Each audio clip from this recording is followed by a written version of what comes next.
Welcome to Cpp.chat, not the only podcast for C++ developers by C++ developers.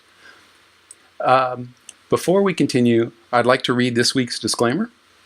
No employee of Cpp.chat has the authority to conclude any binding contract without explicit written consent of their supervisor. Therefore, any will to enter in an agreement must be confirmed by that employee's manager.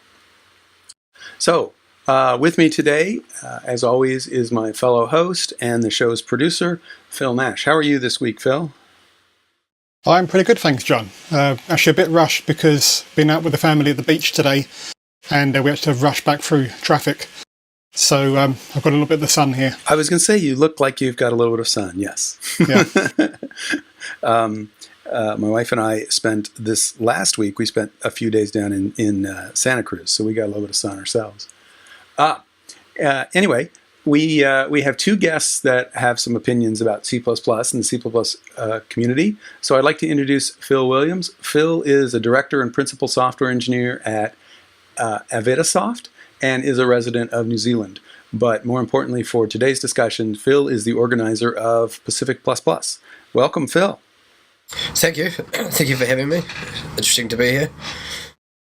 All right. So you have just wound up your call for submissions, right? The deadline for that is now passed. Yes. So all the submissions are in, and the speakers are about to be announced this week. What's going to be announced? The schedule or just the acceptance? The acceptance of who's speaking. Okay. All right. That's where we are with CPPCon. We are on. The schedule says that we will announce tomorrow who has been accepted. Well, we don't announce that publicly. We inform them who's been accepted. We haven't actually completed that decision yet, so I feel guilty about taking time off to do the show, but there you go, because that needs to be wound up. Yeah. So our other guest today is someone who's been on the show before, so we're welcoming back Robert Ramey. Robert Ramey owns his own consulting company in Southern California, and he created the Boost Incubator and is author of Boost Serialization. I love to have Robert on because his ability to rant rivals my own. And so that's what the show is about, is seeing if we can get the guests to rant. I have a feeling I only get invited when you can't find someone else. It's not that way at all. It's more like I love having Robert on, but I don't want to go to the well too often. I don't want, I don't want him to feel like he has to rant on cue. Are you feeling like ranting today? Are you a ranty mood? I kind of resent the characterization of rant. I think if people do it all the time, I think it's way unfair.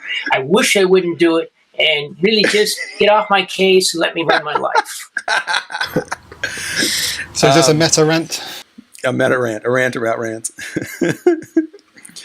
No, I was just noticing, unfortunately I wasn't really able to participate much, but there was a huge discussion on the Boost channel on CPP Lang. I think it was mostly yesterday, but maybe it actually started the day before. There was a lot of discussion about Boost, the situation with Boost, and maybe there should be changes to what we are doing both for Boost and also for the standard. One of the statements that's been made a few times, and I think it's a little bit controversial by some people, but they say that it's easier to get something into the standard than it is to get it into Boost. And I think that is not, that can be seen as a criticism of Boost, how hard it is to get something into Boost. But I think it's a criticism of the standard, because if the bar to get something into Boost is higher than it is to get it in the standard, that's a problem for the standard. That means that we're accepting things that have not been vetted as well as they should be. At least it seems that way to me. And I think other people were kind of expressing that on the list. Am I wrong about that, Robert? I don't want to put words in anybody's mouth. Well, I think that's one small aspect of it, but I think the larger question, which is, at least on my mind, and I don't think I'm alone on this, things were kind of lost. Boost is sort of a victim of its own success when a large part got incorporated into the standard, and then it became a little unclear what the role of Boost would be in the future. And then the standard itself, Bjarne made a posted, which was on Reddit, a characterization of all the proposals. And there's like the proposals for the next meeting to be discussed. It's like a number like 50 or a number like a large number. And he felt that the thing was just scaling. It wasn't scaling. I don't know. I don't want to put words in his mouth, but he expressed reservations that this thing is kind of getting out of hand as far as the number of proposals, and maybe we should think about that. I'm totally mischaracterizing what he said, but he expressed, at least reflected my view, that the standard process is going to have to somehow change or be updated to address the current new reality. And of course, that's like a fertile topic of huge discussion, of which I have a point of view and lots of other people have the view that nothing should change. So that's kind of where we are on that. It comes up from time to time, but generally speaking, no progress is ever made. So a few years ago, Herb gave this talk about how C++ is way, way behind other languages in terms of library. It's hard to quantify what that means, but he was using just the number of pages in the standard and the number of pages of the description of the library. And Java has a lot more library than C++, Go, a number of languages. And at that time, what he was claiming he was going to work on, and I assume he worked on it, I just don't think anything came of it. But what he wanted to do was he said, we don't have a standard library for XML. We don't have a standard library for HTML or HTTP. None of these things do we have standards for, whereas other libraries, Python, you can do all those kinds of things very easily in Python. And what he said is, there are C++ libraries for that. They're, large companies and sometimes small companies are doing these kinds of things in C++. So he was going to try to get those companies to donate their libraries, at least the interface to their libraries, to the standard so that they could be standardized. I don't think anything came of that. I don't think there was a single large library that came of that. But at the time, I remember kind of cheerleading for that. So, yeah, that's what we should do. I should be able to sit down at my C++ compiler and be able to say, here's the URL of a file. Go pull that file in, parse it, pull out the images, or do something interesting with it, or submit a text file, submit a table, not a table, but a form, or something like that. And I should be able to do that with the standard. And that sounded great at the time, but I think I've kind of started to rethink some of that, partly because of the 2D graphics library, but maybe there's some other things too. And I think one of the reasons I've rethought this is because a point you've made, Robert, which is that if we have a large library such as a Boost library like ASIO, why does it need to be in the standard? It's implemented, it's available widely. What is the benefit to spending a lot of resources on the part of all the library developers from Clang, GCC, and Microsoft to have them essentially re-implement an existing library? Where's the value of that? That's a very expensive thing for them to do. They could be working on bugs in their libraries or optimizations or anything like that, and instead they're all going to try to re-implement a library that already is implemented once and has a single source base that can be used. There will be some advantages, no doubt, with that re-implementation, but it's a very expensive process.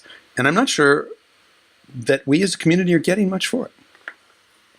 Did I represent your opinion well there, Robert? Or yeah, I think that was dead on of what my point was. I think there's a lot more to it, but it's just senseless to me. We go around and tell people, you shouldn't make your own version of optional or whatever because it's already in Boost and now it's on the standard.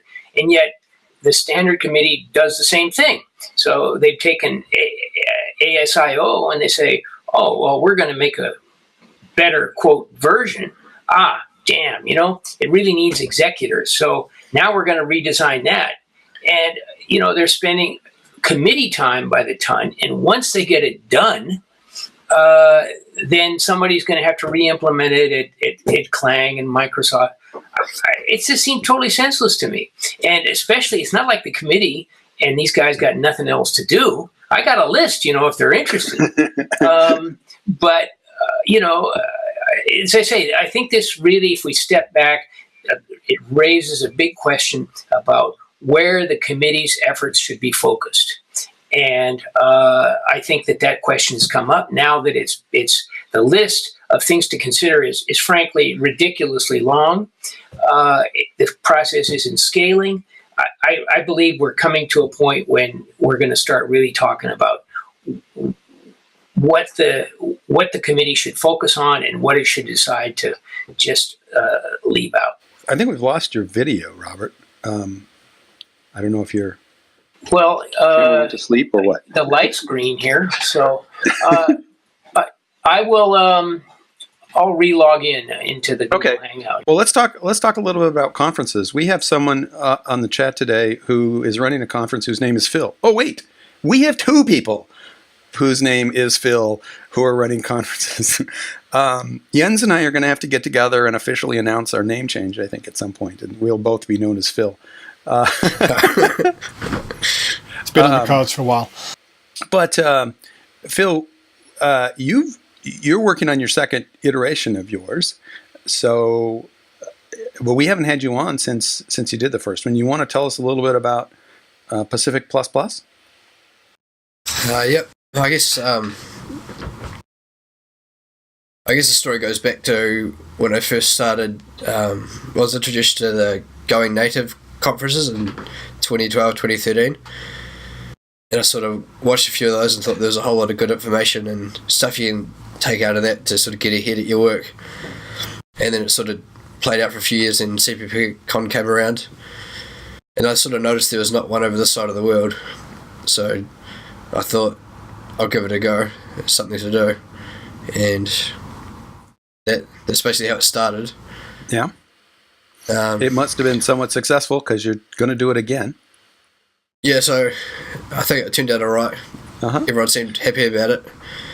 So I thought this time, moving to a bigger city with a lot more people around makes sense because Christchurch is pretty out of the way. So you did the first one in New Zealand, in Christchurch. Yes, yeah. And this year it's going to be in Australia and in Sydney. Yeah. Is Sydney the largest city in Australia? I'm not sure population-wise, but I know it's definitely one of the biggest. And sure. There's a lot of technology going on there. Okay. All right. So is that going to change the nature of the conference for people who attended last year? Is it going to be different because it's in Australia, or is it going to be the same good conference just in a different location? I think it will be very similar to the one before, just different location. All right. Have you announced keynotes? Yes, keynotes have been announced. All right. And who? Sean Parrott and Titus Winters. Very good. Yes. I'm jealous already. But you do kind of have the Pacific to yourself. There's one conference in Beijing, but other than that, you're absolutely right. There's nothing on this side of the world. It's so unlike Europe, where it seems like every country has its own conference. How do you feel about that, Phil? You seem to be launching a conference in an area where there's lots of conferences. There are, but most of the conferences in Europe, obviously other than Meeting C++, I tend to be sort of fairly small and focused on the local area, often local language, sometimes with an international track, which is not to take away from any of those conferences. I've been to one or two of them and they're great. I'd actually encourage people to visit them. But really what I wanted to build was an international conference. We also have the ACCU conference in the UK, which is also a great conference. What always been one of my favourite conferences. And if there's anyone listening that's not been to the ACCU conference but could go, definitely recommend you go to that one as well. But the one difference there is that the ACCU is not a pure C++ conference, although it has a very strong C++ content. Usually 2 of the 5 tracks are dedicated to C++. But I really wanted something that was focused purely on C++. So one thing that I learned about ACCU. So I went the first time this year, as you know, because you saw me there. Yeah. I had been. My understanding was that there was an awful lot of non-C++ content, which there is. But what I didn't fully appreciate is that most of that content is slanted at C++ developers. In other words, someone might do a Ruby talk or something like that, but they'll basically say, this is what a C++ programmer wants to know about Ruby. So it is, in a sense, a very much still a conference for C++ programmers. There's enough non-C++ content that it's interesting for people who maybe used to be C++ developers and done other stuff, and I think that's what a lot of the attraction at ACCU is. But yeah, I learned a little bit about kind of what the orientation is. It's still very feels like the people attending are C++ engineers and such as that. Welcome back, Robert. We can see you now. No, I've been here. I just wasn't visible. I mean, I'm always present, but never seen. Your godlike qualities, huh? Always watching. Have you ever attended any of the conferences in Europe, Robert? No, I never have. So my wife is from Germany, so I could go, but it's pretty expensive for me, and I'm not really that motivated.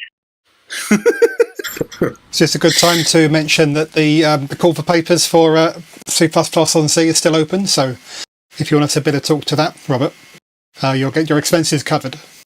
Well, I don't know. We'll see. I'm still pending my submission to CPP.Con.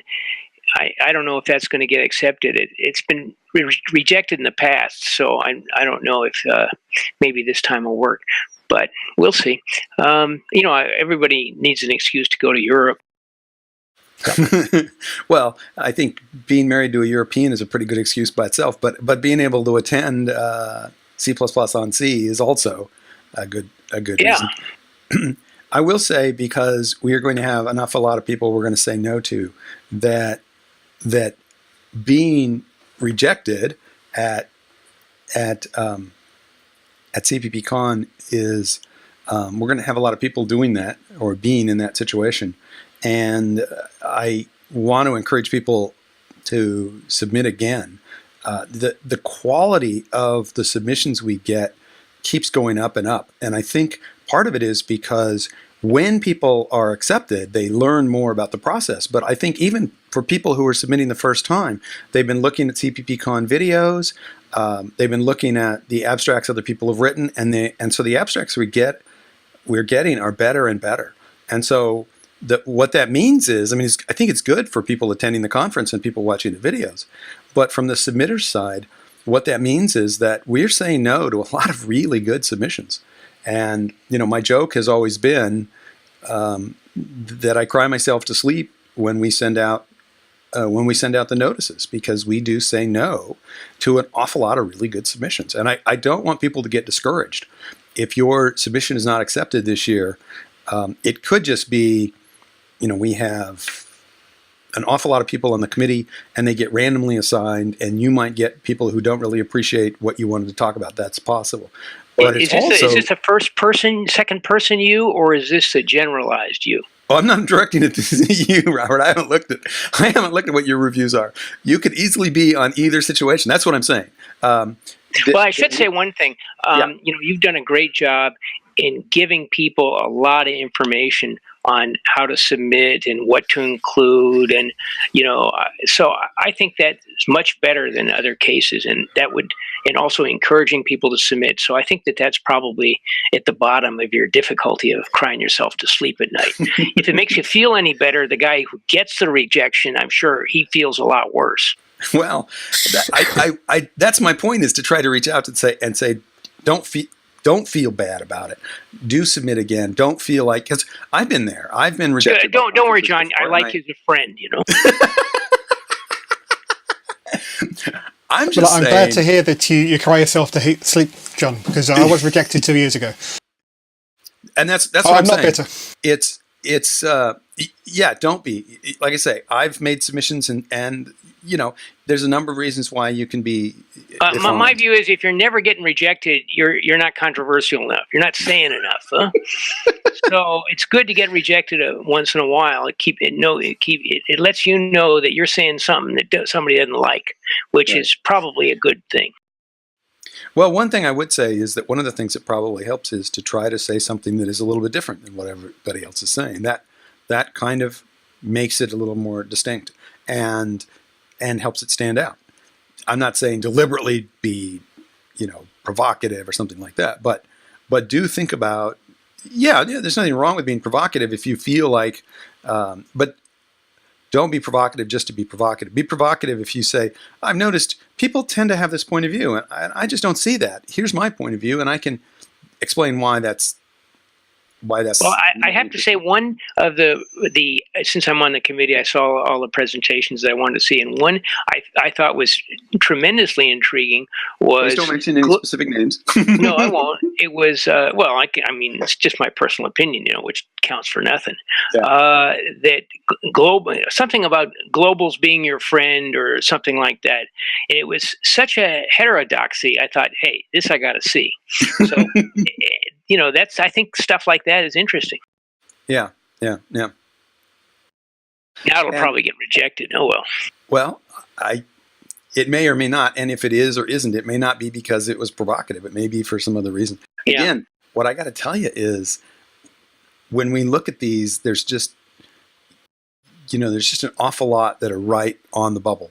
And part of it is because I know so many people personally, that makes it really hard too. Because it's not just a question of evaluating the content, because we want to look at the speaker. The speaker is an important part of it.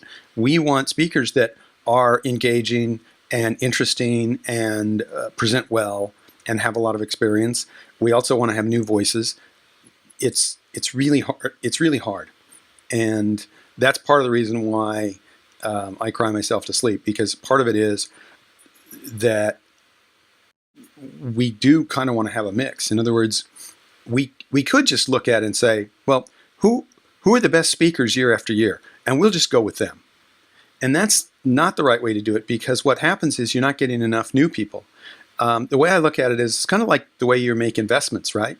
If your portfolio, if you never lose money on any of your investments, then you're not being aggressive enough. You want to take some chances. And I feel the same way about speakers. If all of our speakers got really, really good reviews, it would mean that we're not taking enough chance on new speakers and things like that. Although I will say, we kind of like to, at CPPCon, we kind of like to use regional conferences and reach out to people who have done well at regional conferences and try to get them. Those are the ones that Phil was talking about. A lot of them are, a lot of the conferences in Europe are focused on their own country or their own region. And if we can find good speakers there, then it's kind of best of both worlds. It's a new voice for us, but they have demonstrated that they're a good speaker. So that's good. You're still, Phil Nash, you're still in the process of accepting. Your deadline is a ways away, right? End of this month, actually. We're now into July. It's the end of July. So I think it's a good time to actually start chasing people. Yeah. How many speakers are you looking for? How many sessions are you thinking? Is this a 3-day? Your 3 days? So it's 2 days of the main conference, or 3 tracks on each day. I don't have the figures in front of me, but I think I need about 25 slots. That sounds like an odd number, so something like that. Yeah. Maybe 26. I think I worked out I need probably around 23 speakers, allowing for at least a couple of people doing 2. But we'll see how that works out. But of course, you have the advantage that you go to a lot of conferences and you've seen a lot of speakers in action. And so I assume you're reaching out to them. But I also assume you want to hear some new voices as well, right? Oh, absolutely. In fact, a big part of the conference as a whole, and particularly the call for speakers, is I want to try and appeal to a more a diverse range of speakers. I mean, everyone says this anyway, so it's not like it's anything new, but because it's a first-time conference, there's no real history to hold me down as well. So really appealing to people from all backgrounds, whether you've spoken before or not, to come and speak C++ on the Sea, and we'll do everything we can to support you.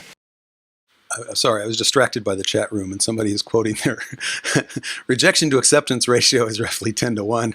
I can see why that's pretty discouraging. But I do want to ask you, Phil Williams, how many of your speakers are local? How many of them are from either New Zealand or Australia, and how many had come from outside of there? So, in terms of submissions, is maybe 4 or 5 from Europe, one from the United States, one from Asia, and the rest are from Australia and New Zealand. Mm-hmm. So that's mostly local. Mostly local, yeah. With some interest, and with 2 keynotes coming in from the US. Yeah, we've also got 2 special guests as well. James McNeil from the US, yeah, and Kate Gregory from Canada. Okay, all right. So how many of the locals spoke last year? I guess what I'm trying to figure out is are you building up some local recognition for some of the speakers? Trying to. Not many of the people from last year submitted again this year. Oh. I'm not sure on reasons. People are busy, things have changed, that sort of stuff. Yeah. But there were a few people that had submitted again, though. One question I have, since New Zealand is pretty hard to get to for most of us, and doesn't that dissuade a lot of people? That's the first part. And the other thing is it not attractive to, say, reach out to countries in Asia that have a large group of programmers, China and India and Hong Kong and Japan, for example? I'm under the impression those places are a lot closer to New Zealand than the rest of us are. Yes, so moving the one this year to Sydney, they've got an airport where you can fly directly from a lot of places. I'm doing my best to reach out to those countries you've mentioned, and hopefully there'll be good attendance from those countries as well. This is one of the things that Anastasia shared her research that she did prior to JetBrains working on Sea Lion, and found that the number of C++ programmers in Asia it was astounding to me. It's I think on the order of a million C++ programmers in Asia. So I did reach out to her. I said, should we do a conference in Asia? And she said, well, they don't have the same income, so it's not as easy for them to travel to conferences as it is for people in the US and Europe. And so that's that, and the fact that I would be completely over my head in trying to figure out how to run a conference in Asia. So it never happened. Well, wouldn't the speakers have to learn to speak Australian? Or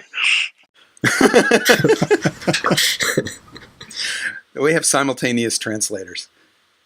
Can we turn it on? So there is a large C++ conference in China, in Beijing, I believe, and I think that is all in one of the Chinese languages, and they do have live translators when people do come in from outside of China. I've not been there myself, so I don't know too much more about it, but I know that there are quite a few international speakers that do go there. Right. So I've talked to Jason Lee is the guy that runs that. And this year, the conference is in Beijing. Last year, it was in Shanghai. Right. And they did have it a few years before that. And what he told me, we talked before the Beijing conference, and he said that his plan now is to have it every year. He actually runs a training company, and so the conference is kind of a way of promoting the training company. And when he brings speakers over, kind of the keynote speakers, he will often have them do like a training class before the conference or something like that. And so, and they did in fact have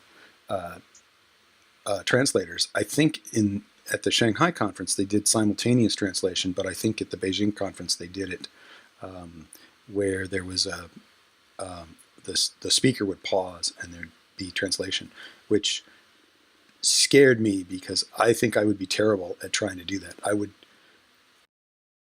it would take me out of my rhythm. I don't think I would be a very good speaker if I had to stop every few sentences. Can I interrupt you there a minute, John? Yeah. All right, carry on. Yeah, exactly. Well, I'll let you talk to Kate about this because she was the keynote speaker in Beijing, or one of them. And she shared a little bit about the experience. And she said it was a little bit, she was also concerned how accurate the translation was. She said I would put my slide up and I would say something, and then I would hear in the translation, I would hear a word like polymorphic, which I hadn't used. It wasn't on the slide and I didn't say it. And yet the translator mentioned polymorphic twice in explaining my slide. And so she was a little, a little concerned about how accurate the translation was.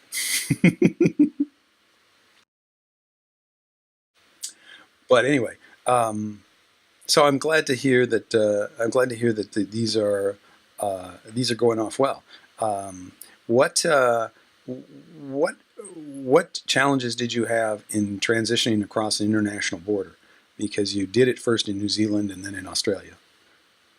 The biggest challenge there was working out how the accounting and that sort of stuff works, taxes in different countries and that sort of stuff. Mm-hmm. In terms of organisation, New Zealand and Australia are pretty similar countries, so there's not much different in the way things work there. Mm-hmm. Did you work? Are you working with a hotel or a venue that has lodging associated with it? No, so the conference is at an auditorium, and they have hotels nearby which they suggest. So it's not in a hotel. But you didn't have to sign a hotel block then? No.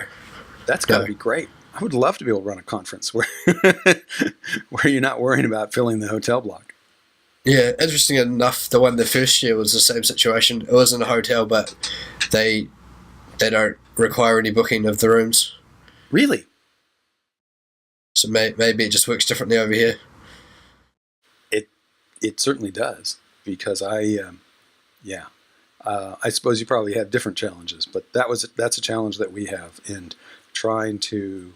We have at CPPCon, of course, we have 7 different hotels, and we have agreements with all those hotels, and we have to fill rooms in all of those hotels, and that's something that is a concern for us. Yeah, I assume that seeing I don't have to do that, I'll be paying for it otherwise. Yeah, that is one of the advantages of it, is that the actual space that we rent it's pretty reasonable for what we're getting. It's because we're, as you say, paying for it otherwise.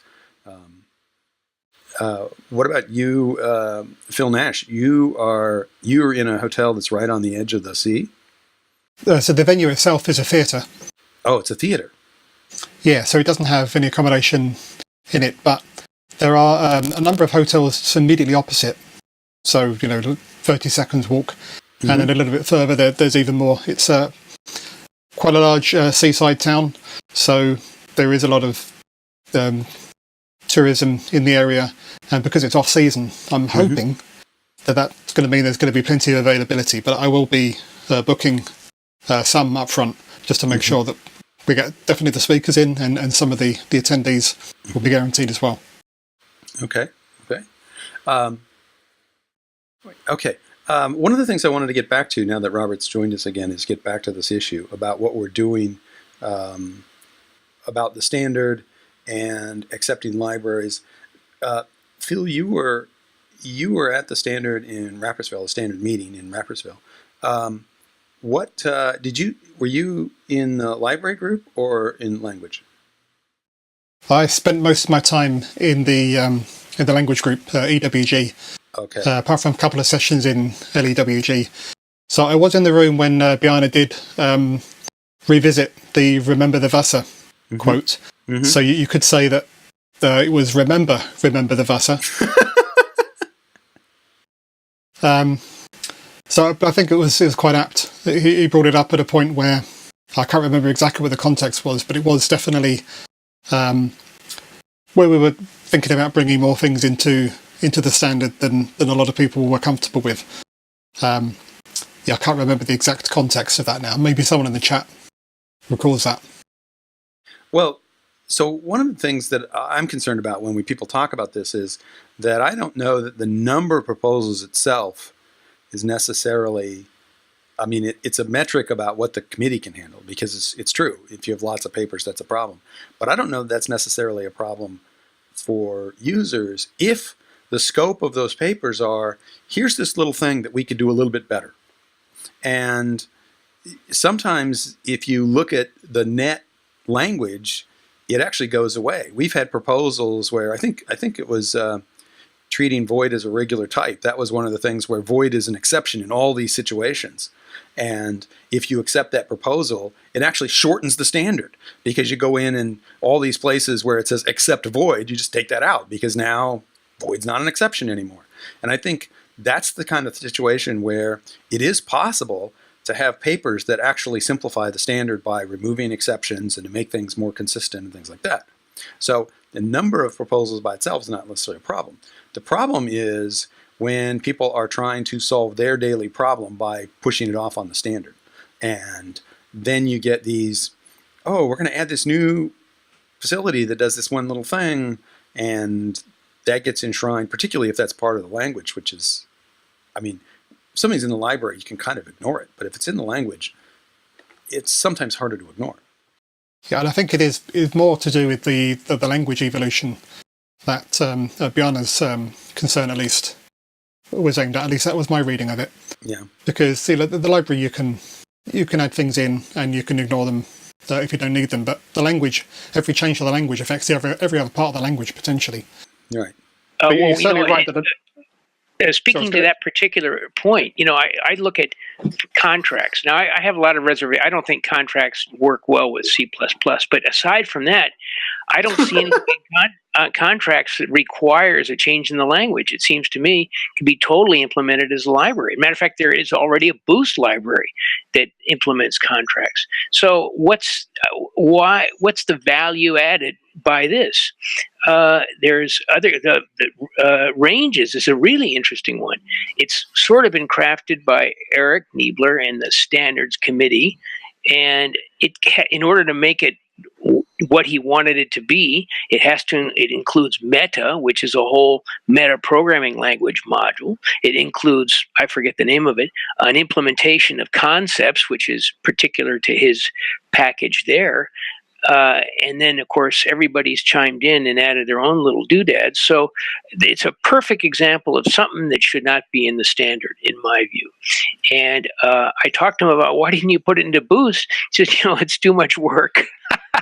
Well, and, at that point, I'm kind of speechless because I don't know what to say. So there we are. And I think that those are the worst examples of a lot of stuff that is on that list. Well, I want to say something about that.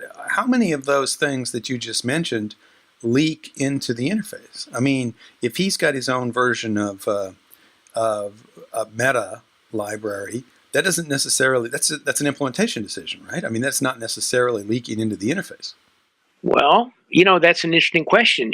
Are the people, if that's accepted as a standard, are all the vendors going to be adding in that implementation? And kind of interesting as well, in the meantime, Peter Demoff, inspired, I think, in part at least by Eric Niebler's decision, made MP11, which is his own take on template meta programming facilities or a meta library. Now, Peter Demoff is pretty well respected in this area, and so, but the committee decided not to spend time on it because it's one more meta programming library, and they kind of don't have time to deal with them all. So now we're going to get one, which is or is not. I don't know if any details in the interface leak through. But, it's just something that it just is not a match. With the networking thing, they've decided to put it on hold till they get executors squared away. Meanwhile, for years, we've already been working with ASIO.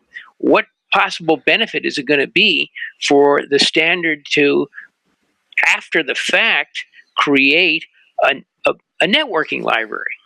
So, the whole thing to me is bass-ackwards here.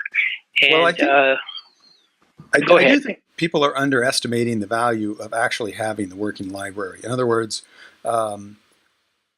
There's no question about that. The question is, do they have to come through the standards process? Is that the right vehicle for producing these things and for guaranteeing that these things work?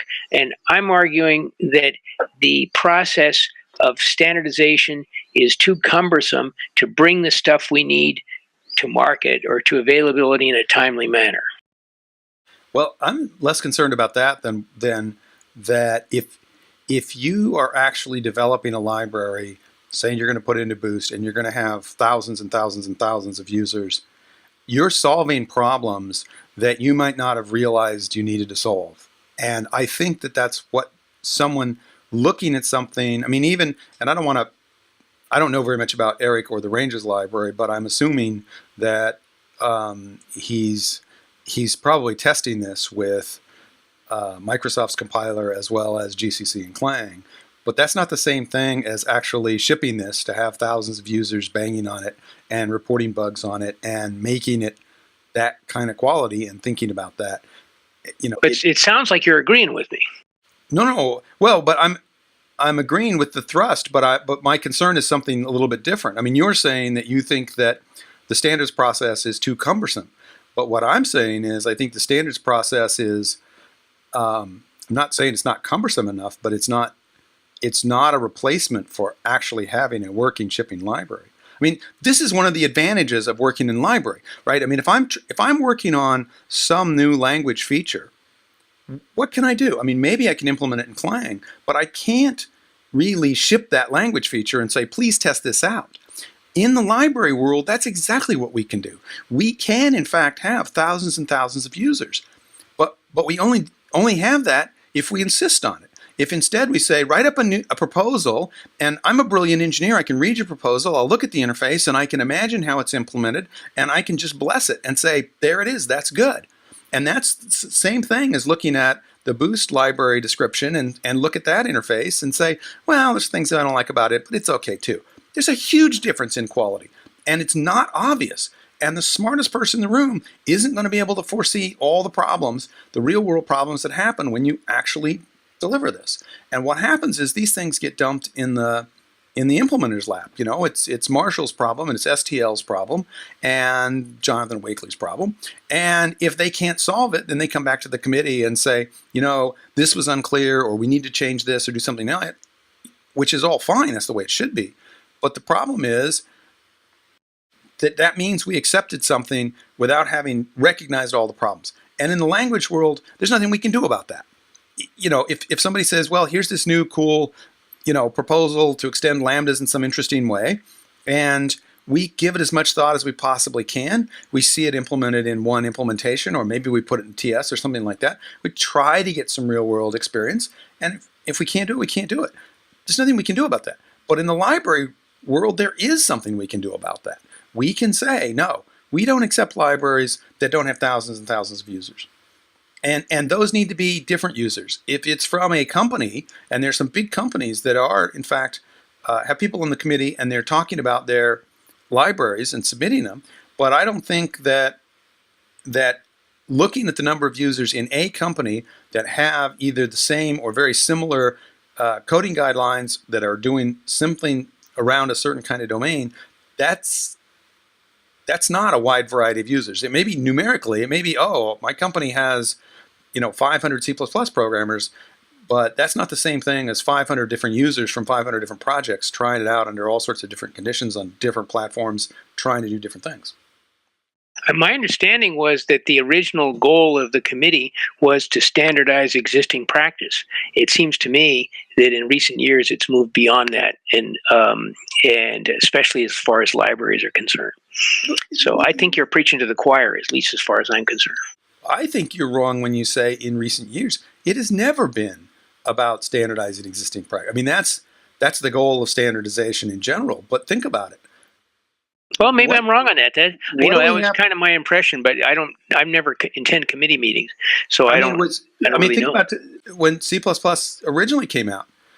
What were the things that were put in the standard that were new to the standard? Namespaces. Was that an existing practice? No, nobody was using namespaces till it was in the standard. That was a language feature. I'm talking about libraries. Oh, library features. Yeah. Well, that is a different situation because, but even then, the biggest single library implementation was the STL, but they didn't have any users. That was a research project. I mean, I should say literally. Well, that's an interesting question whether it should have been added to the standards. I think a more interesting one is the C++ IO library, Stream IO library, which now people complain about. But on the other hand, that was conjured up, I think, in the committee and designed by the committee. I don't really know, but I think that it has a special. It has more in tune with the latest ideas with networking and ranges, etc., than it does with, for example, incorporating the boost libraries, which were already done. So anyway, I don't think committees design stuff very well. Basically, that's my complaint. I'm not sure what you mean by that. I mean, the Streams library was originally done by Bjarne. I mean, that was. Are you talking about the IO? I'm thinking the IO stream, and the name I associated with it is with Nathan Myers, but I could be wrong on that too. Well, I mean, so he did. I think he came up with the concept of traits. I mean, he did a lot of work on standardizing, but the Streams library, that was part of Seafront. I mean, that predates the standards committee. Otherwise, there wouldn't have been any IO for C or C++. Well, sure, there was the CIO was always available. So it could. No, but what I meant was the streams classes predate the standard. Bjarne had done that. Okay, I don't know. I thought that was part of the standards process, but I'm certainly willing to be, told I'm wrong on that. I think the biggest thing... It was thing evolved a bit in the standard process. What's that? It was evolved a bit during the standards process. Right. I think the biggest thing was added was probably international support. I think that was the biggest thing. Oh, yeah. Well, then you got facets and you got a whole layer of complexity now people denigrate. Oh, yeah. People are not pleased with how it was done, but it was done, and it seemed at the time like a good idea. It's like the story of my life, man. But no, I think that the only place you can point to with the standard adapting existing practice is to look at boost libraries and say, yeah, some of these boost libraries were accepted. But language-wise, well, we have the TSs. It always has to be. We have the TSs to take on that role. When we need experience out in the field with a new language feature or a big library, then we put it in the TS. Right. Unfortunately, there hasn't been a lot of adoption, and I think part of it is that people don't appreciate if you want to put something in a TS and then say, okay, let's get some real-world experience with this, then that means you have to let it go for 5 years, right? I mean, you can't say, well, 6 months from now we'll revisit it and see what the pioneers that looked at it, what they did. That's not giving you what you really need. And I think most people are way, way, way too impatient to actually appreciate if you're going to put this in the TS, you're not going to have results in 6 months. I mean, if that's what you're really doing it for. Now, there are people, I've talked to people in the standard who say, no.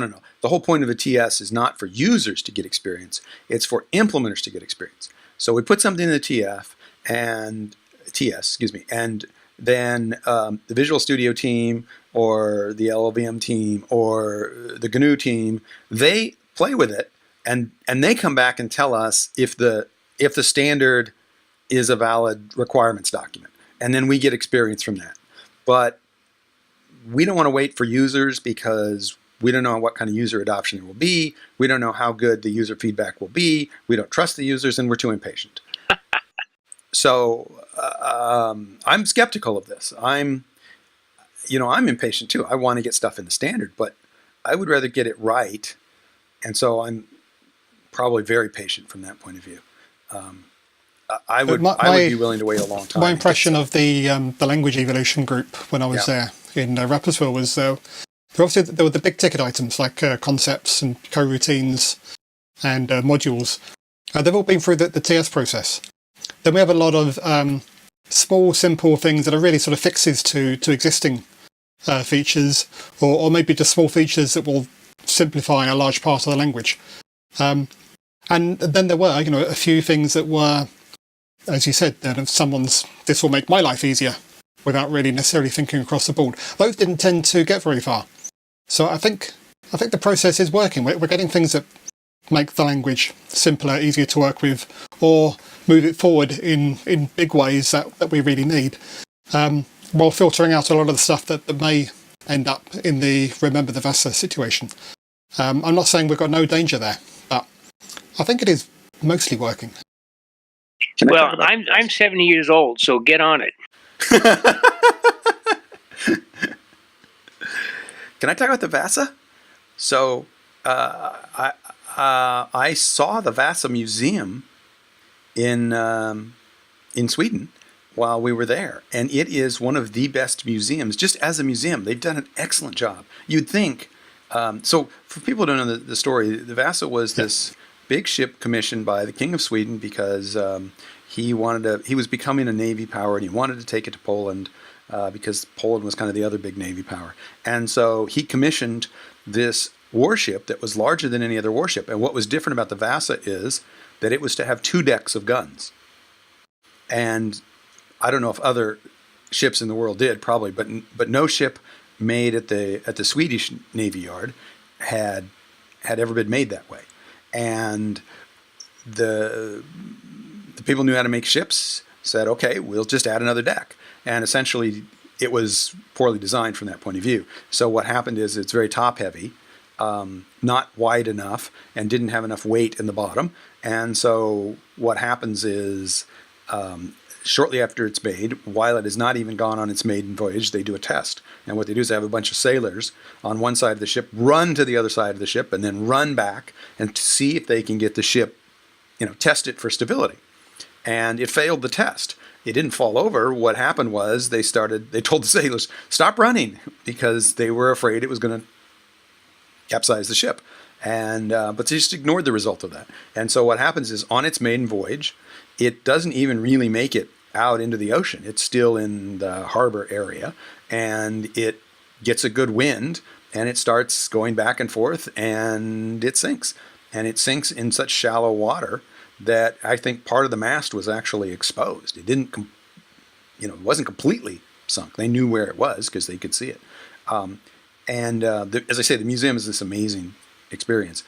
And one of the things that totally amazed me is that they actually did a very primitive version of diving because the guns on this ship were so expensive and so valuable that they would send divers down in these metal diving bells, and they reclaimed all the guns, which is what those divers physically had to do at that depth is just amazing to me. Anyway, so that's the story of the Vasa. It was. It's not like it.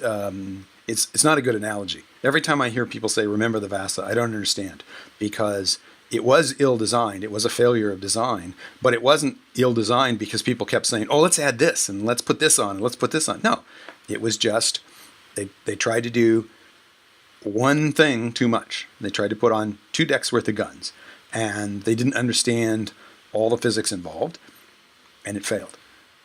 I don't think that's a good analogy at all. We're trying to add lots of stuff. If I can quote from Bjarne's paper, P0977R0, remember the Vasa. He says, hardly any paper, talking about all the proposals for Rapperswil, hardly any paper contains extensive discussions of the proposed features' effect in combination with other new features, existing features, and libraries in ordinary code, written by ordinary programs. Few present details of experience of use or teaching. Hardly any contain a serious discussion of objections raised. Every proposal is subject to the law of unexpected consequences, and there will be unexpected consequences. That does sound to be very much in line with the story you just told. Well, except that the problem is that I think the reason the analogy falls apart is because it's the difference between what Bjarne is actually pushing back on is he's saying there's all these different papers pulling in all these different directions. That wasn't the Vasa's problem. There is a similarity in just that they didn't understand all the implications of what they were doing. That part's valid. I think it is fair to say that people do misquote "remember the Vasa," though. Well, no analogy is perfect, but it's certainly good enough for government work.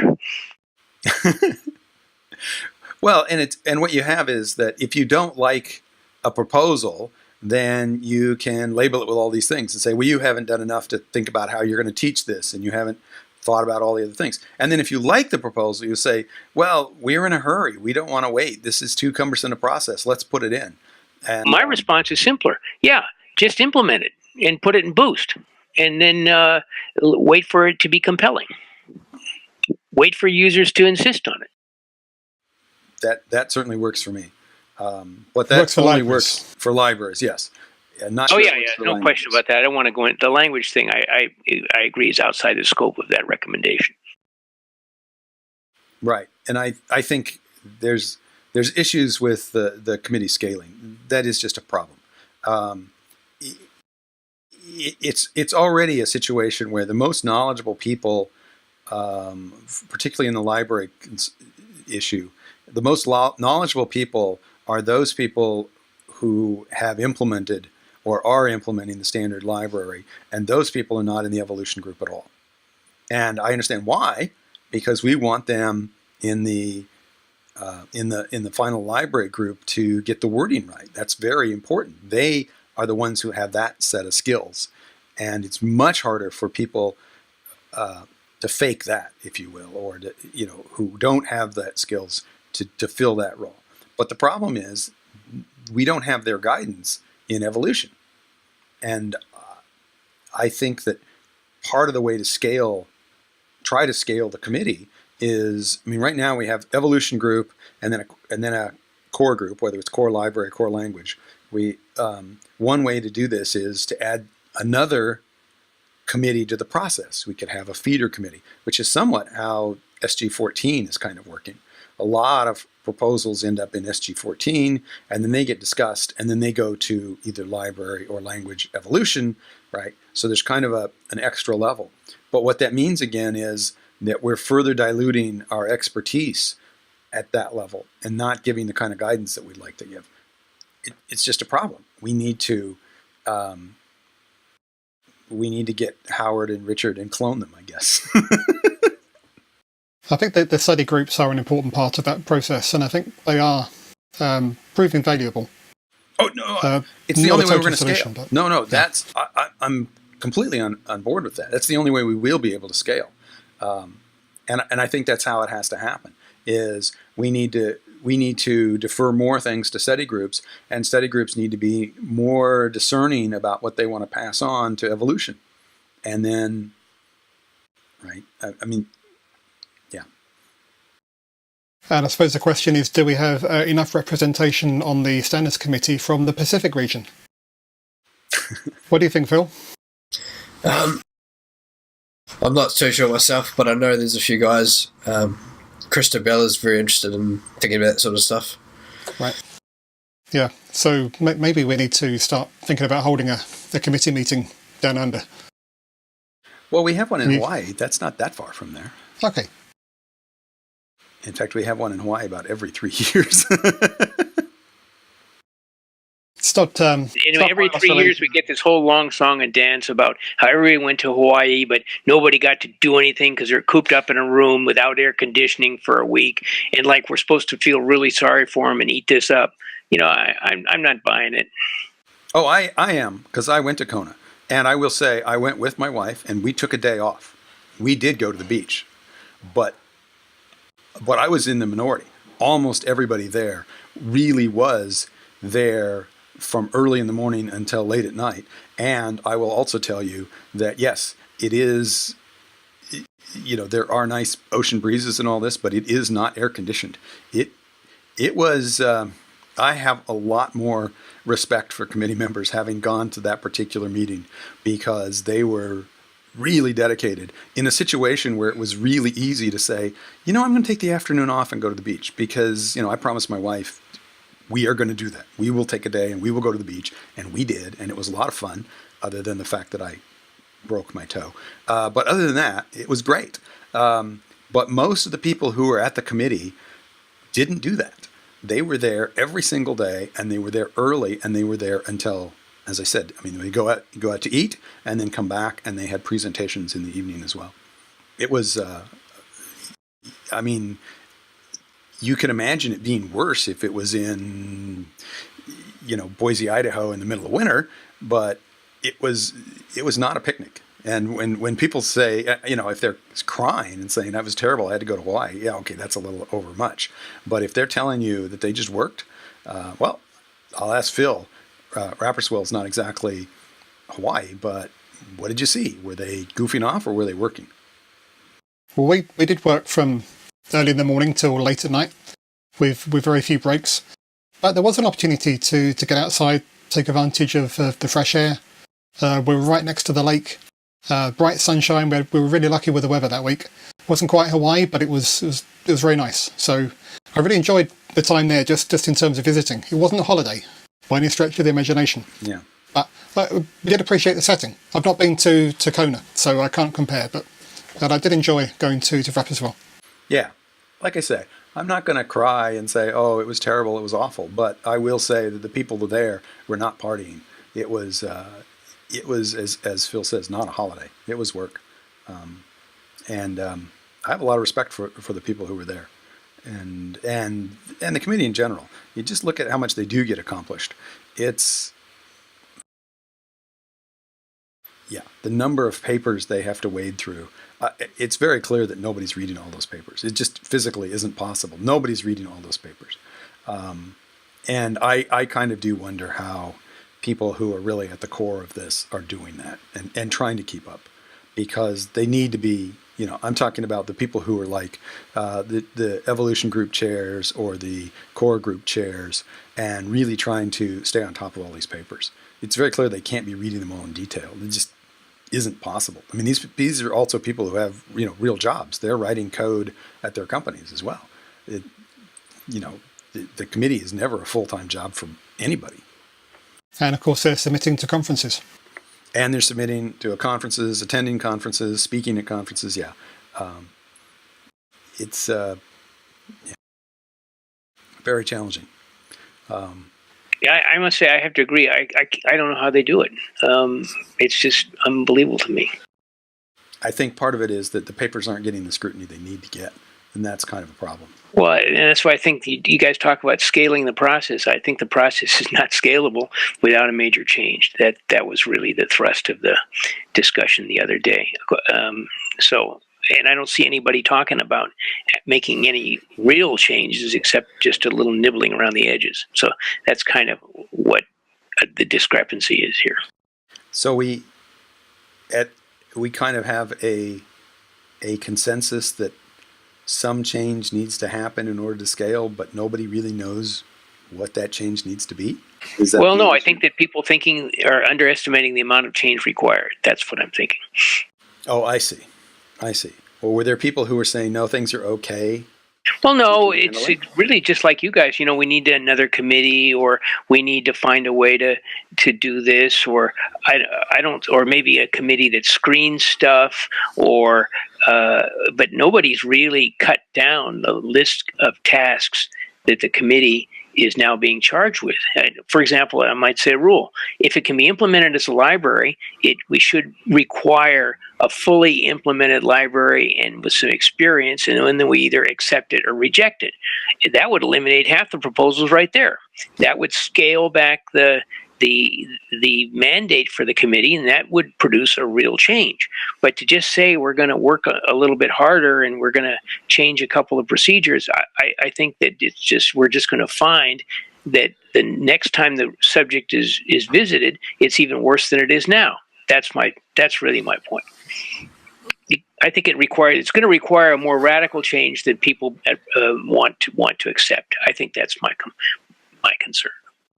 But do we know what the shape of that radical change is? Well, that's the problem. Since it has to be a consensus and we can't agree, then we'll keep doing what we've been doing until it gets to the point where people drop out of the process. Well, I'm not even talking about getting agreement. What I'm saying is I haven't seen a proposal. I haven't heard anybody who say, look, this will all work if we did this. Yeah. Except maybe what you're saying, which is to change the mission to say we don't accept anything. I just included my link for a proposal, but anyway, that would be a whole nother subject. So, yeah. So well volunteered, John. Just click on that, and that's a proposal.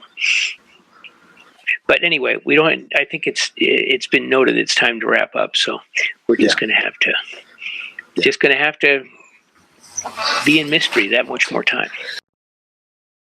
Right. I think it's true. We are not going to solve this today. I don't think we expected to, but I think it's something that we all need to be aware of and talk about. The standards process is enough of an issue by itself that Bjarne did write the paper. Remember the Vasa. I mean, clearly the leadership of the committee is feeling that something's wrong. Bjarne feels like part of the issue is just stay focused on a smaller number of issues, and I'm not sure that's the solution. But it's clear that there's a widespread feeling that something's wrong, that we are past a point that we're scaling comfortably. I totally in agreement. I think that the mandate has to be scaled back. The number of things the committee it takes responsibility for has to be diminished, and they have to find other ways to vet libraries outside the working of the committee. There's a whole lot of issues associated with that. So we need a better marketplace. We need a better way of incorporating libraries. But they're talking about packaging. Even the build situation is really not satisfactory. So we've got all sorts of problems, and they make our current problems with the standard worse. So it just requires new ideas and more work. But it's not a question of doing what we've been doing, but working harder at it. That's true. So Phil, do we? I guess what I would say is our work is cut out for us just talking about it, right? I mean, there's plenty of issues to talk about in packaging, in build and packaging, and also in libraries being approved and vetted and tested. There's tons of stuff for us to talk about. Oh yeah, we've got a job for life here. But I think we're going to wrap it up. That's easy for me to say. Afternoon. Yeah. Or I guess for me it's afternoon. I'm not sure what time it is for you, Phil.